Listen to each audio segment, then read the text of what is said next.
So let's see what it sounds like now.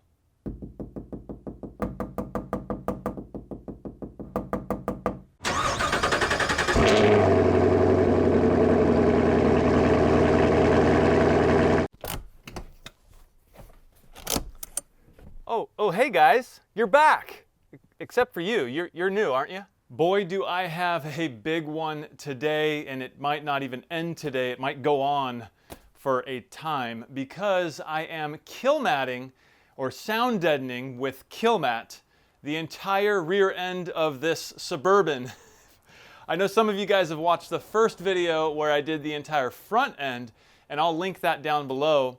But this time we're going to be doing the whole rear end, and I think I have to take out those back seats as well as all this carpet back here. You can see it looks absolutely massive back here, and that's because I have a lot of light due to the shop light that I strung across the width of the cargo area. I've been using these LED shop lights anytime I work under the hood or anywhere inside the vehicle, because for me, the worst thing about working on your vehicle is when it's so dark and you can't see what you're doing. If you can throw a lot of light in your workspace, it is going to be 10 times more enjoyable, and that's what I do. This rear seat area is definitely going to be the hardest, and because this whole cargo area is just so open and so flat, I think it's going to be relatively easy. I think I'm going to start by simply removing this plastic trim.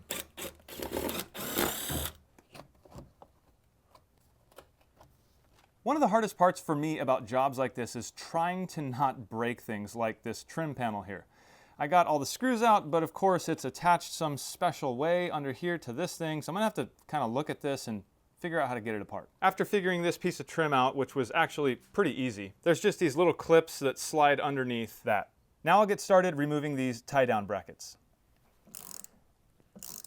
Fast forward a couple minutes, I have all the brackets out that need to be out on top of the carpet. I also took this piece of trim off here. Now, my hope is that this carpet doesn't go way underneath this side trim piece here. I'm hoping it just kind of goes right underneath there and I can just pull it straight out. So let's see how this works. Oh yes, that is awesome. It looks like I'm gonna be able to just pull this out pretty easily, and the reinstall should be pretty easy as well. Hopefully it'll be the same on this side. I'm not quite sure how this tire is gonna work, if that carpet goes way underneath there or if it's just barely underneath and I can just yank it out, so we'll see. Okay, the story wasn't quite the same all the way down. It was just underneath this side panel here, but you can see this piece actually went all the way underneath. So that's going to be a trick putting that back under, but man, look how clean that is. That looks like brand new, straight out of the factory. Also, look at this tag on the carpet. Stevens Auto Products, made in the USA, with the part number. It also says 94 Chevy Suburban, rear floor, navy blue. Hopefully the rest of this will come up just as easy. I don't know if it's going to be this easy under this tire.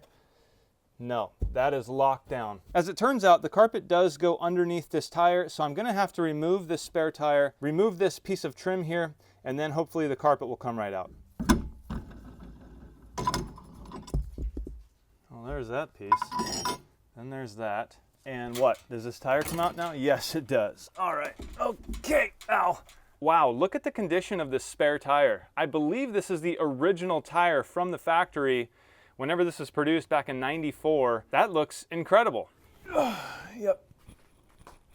Looks like we have two 15mm bolts holding this wheel well in. And hopefully that means that this carpet will just come right up. Yes. So let's see if this will just slide forward for me. And it does, right on. So this should just slide right out and just lay off to the side like so. This now gives me a really good view of the condition of the floor in the back of my Suburban, and I have to say, this looks brand new. There's a little bit of dust here and there, but it looks brand new. All right, now that I have this carpet out, I can get started laying down some Killmat. Okay, so looking in this first original box that I used, I have about 3.5 pieces left, but I also have 2 full brand new boxes. Just so we're all on the same page here, these 2 brand new boxes of Killmat I did not pay for. They were supplied by Killmat. I did, however, pay for this with my own money, the first box that I used, but Killmat saw what I did, they liked it, and they agreed to send me out 2 more boxes to finish my project. So thank you, Killmat. This is not a product placement. I'm not getting paid. There's no sponsorship, nothing like that. This is simply free product and I'm gonna use it. You can see the thickness of this stuff right there. It's 80 mils, which by the way, does not mean millimeters. It's actually 80 mils, which is another unit of measurement, and that's pretty much how thick it is right there. Before I actually start laying down the Killmat, I am going to wipe down the entire surface with some alcohol. This will help get rid of any dust or oils or grease or anything like that that will keep the Killmat from perfectly adhering to the surface. Just gonna go ahead and spray some alcohol on there. Now I will just go ahead and wipe down everything that is going to need to be clean. I'm about to lay my first piece down, but the problem is I have this hole here. So all I'm gonna do is butt it up to the edge here, try to get it straight somewhat. Pressing in like that should give me a pretty good indentation there, and that way I can cut the hole out with my scissors. I can see right here where I need to cut, so I will just cut just on the outside of it. This stuff is actually really easy to cut. Now, test fitting this piece, it looks like it's going to fit perfectly. I'll go ahead and rip the back off of this. This part is a bit tricky because this stuff is very, very sticky.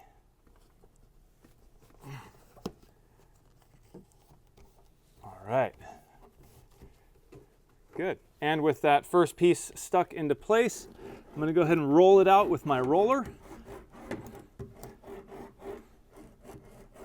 All right, so far I have 3 sheets. 1, 2, and 3. There's one more that I have to put here. The hardest part is all these ridges here that go up and down. That adds strength to the bed, but it does make applying this sound mat a little more difficult and tedious. I'm having to go side to side here, pressing down all of these corners as I go, and that's so I don't get any air bubbles under this foil. If I do, then it ends up ripping it kind of like that. Isn't a big deal, but I'm just trying to not have that happen if I can.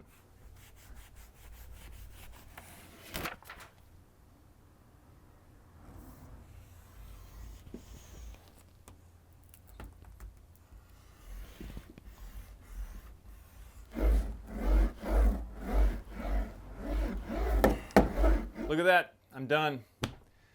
Somewhat difficult, and I didn't think it would be, but it was, and it was because of these ridges, like I said before. So let's see what it sounds like now.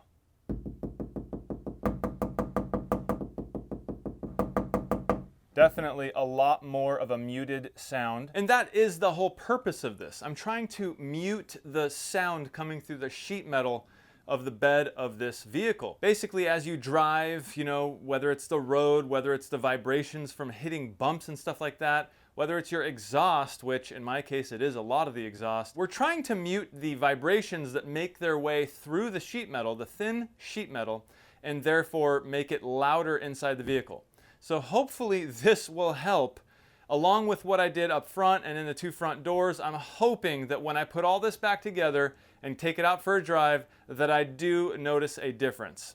So let's get it back together. Let's get this carpet back in, all the trim pieces put back in, and then we'll take it out on drive and see what I think. So far, the only area of the floor that's not covered in this truck is right here over this back seat area. This rear cargo area stops right here, and it's all just plain sheet metal, pretty much throughout this entire back seat area. Pretty sure the muffler sits right here. So I do want to get this done, but that's not going to be for this video. That'll be for another one. There she is, guys. Completely done. Carpet's in, tires back in, everything's vacuumed. I got my mess cleaned up. This thing is done and looks like new. The only thing left to do now is to actually drive it and see if all that work was worth it.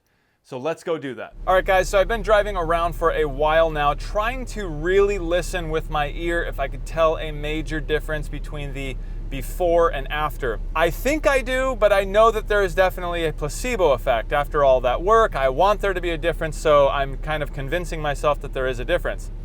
If there is, and I think there is, it's a very minute difference. We're talking about like a few decibels. Speaking of decibels, I did bring a decibel meter. There's 2 settings on this. There's one that's like a really wide ranging setting from like 32 Hertz all the way up to 10,000. And then there's one that's like the human ear, what the human ear hears, which is I think 500 Hertz up to 10,000. So I have it on that setting for the human ear. And so far the numbers I've been seeing on this are in the mid 60s to the mid 70s, even when I'm driving around. So I think that's pretty good in terms of overall interior noise. I don't really know exactly what like a brand new vehicle is, like a Rolls Royce or anything. I'm sure it's in the 30s, but as far as I can tell, this is about 65 to 75, depending on if I hit a bump or, you know, if the AC is on or the fans are on or something like that. Okay, so the AC is on setting 2 in here, and I know that makes it a little louder. I'm gonna stop talking and you can just watch the meter as I drive and not talk.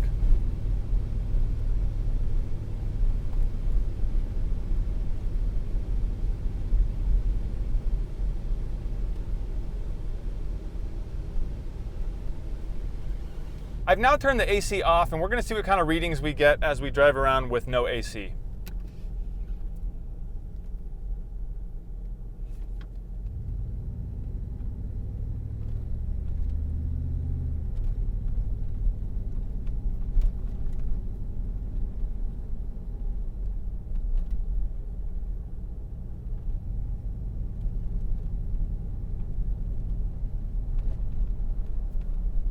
It's a pretty simple job. It does take some time though. Overall, I'm fairly confident that it's worth it. I'm fairly confident that the overall sound levels in cab here are much quieter than they were before I put any sound deadening in this truck. I do remember before any sound deadening thinking that it was kind of loud. It's not dead silent in here yet, although that's my goal, but it does sound muted, if that makes any sense. It's more of a muted sound that I'm hearing from my exhaust and everything. I don't really hear the road at all, or my tires. The only thing I really hear is my electric fans when they kick on and that exhaust. Maybe if I cover the rear seat area where the exhaust is directly underneath, maybe that'll help out tremendously. I'll probably put 2 layers underneath the rear seat area just to try to drown out that exhaust note. But other than that, guys, thank you for watching. If you enjoyed this, if this was entertaining to you, don't forget to hit that thumbs up. Always subscribe if you're not already. Hit that bell icon if you want to be notified of the next videos that I upload. Thanks again, guys. I'm Jimmy, and I will see you in the next one.